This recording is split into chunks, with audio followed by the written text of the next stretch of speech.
Hi guys. In today's lesson 12.7, we're going to take apart two-dimensional shapes.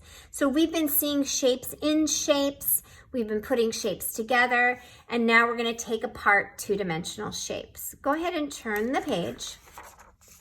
All right. So you can draw lines to show how you would take the shapes apart.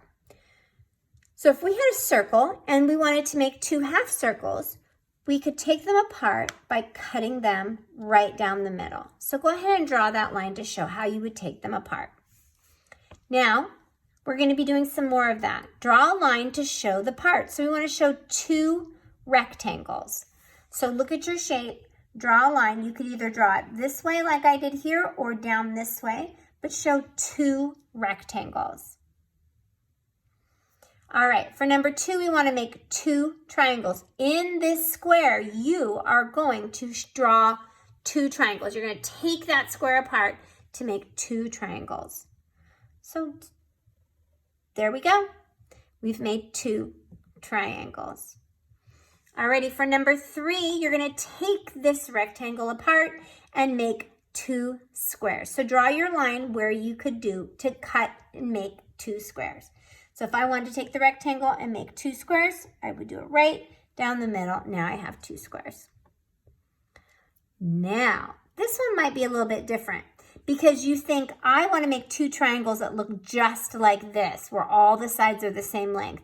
You don't have to. You just have to make two more triangles. So if you draw a line here to here, now they're tall, skinny triangles, and that's okay, but they're still triangles, right? They still have 1, 2, 3 points. So now we have two triangles. That's all we're doing, is making multiple shapes. So on your own, draw a line to show the parts to show two triangles. To show two triangles. Okay, this one's tricky because you think they have to be perfect looking like this, but they don't have to be. And maybe you might want to look at it for a little bit before you decide exactly how to do it.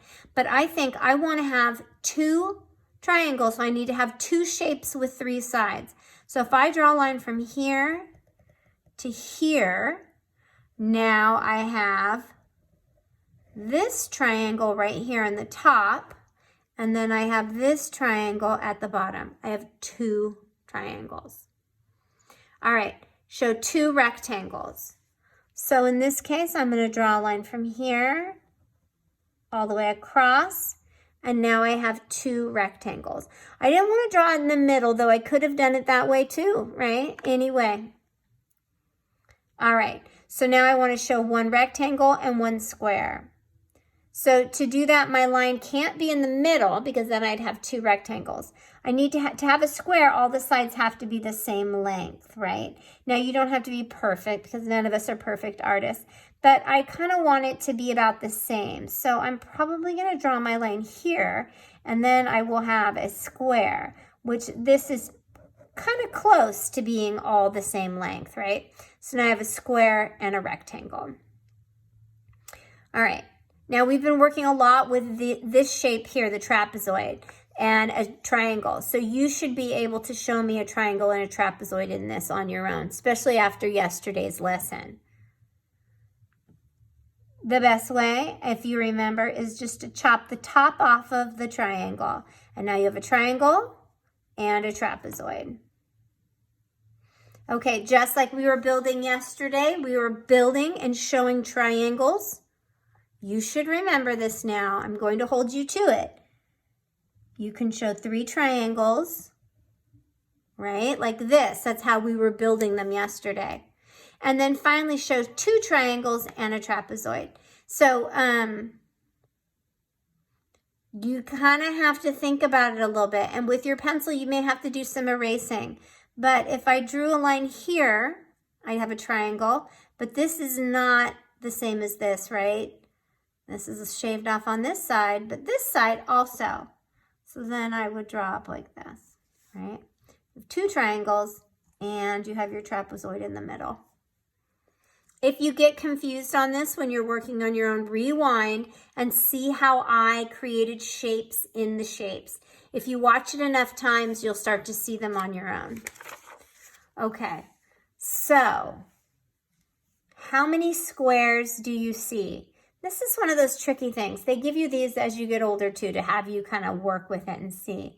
How many squares do you see? And I want you to think carefully and don't answer right away. Because at first thought, you might think, oh, okay, so I see this square, 1 square, and I see this square, 2 squares, 3 squares, and 4 squares. I see 4 squares, right? But wait a minute. What about this square? Is that also a square? Yeah. So how many squares do you really see? You see 1, 2, 3, 4, and 5, right? You see 5 squares. Yeah. Yeah.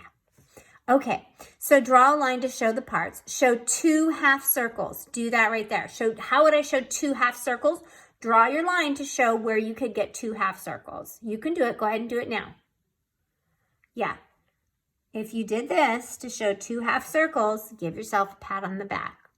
You're going to do some practice on your own. Don't get frustrated. Don't give up. You're going to have to think sometimes. It might not come right away. It might not come very fast. If you're unsure, there's examples. I did all of these on the previous pages. Rewind and see how I did it because I've already done these for you. Now you're doing them again. And the same here, counting the triangles. This is a puzzler like this one. Remember the clue I gave you on this to do this. And this is more of the same, and then charts and combining. Okay, so rewind the video and rewatch if you're unsure. Good job with math today.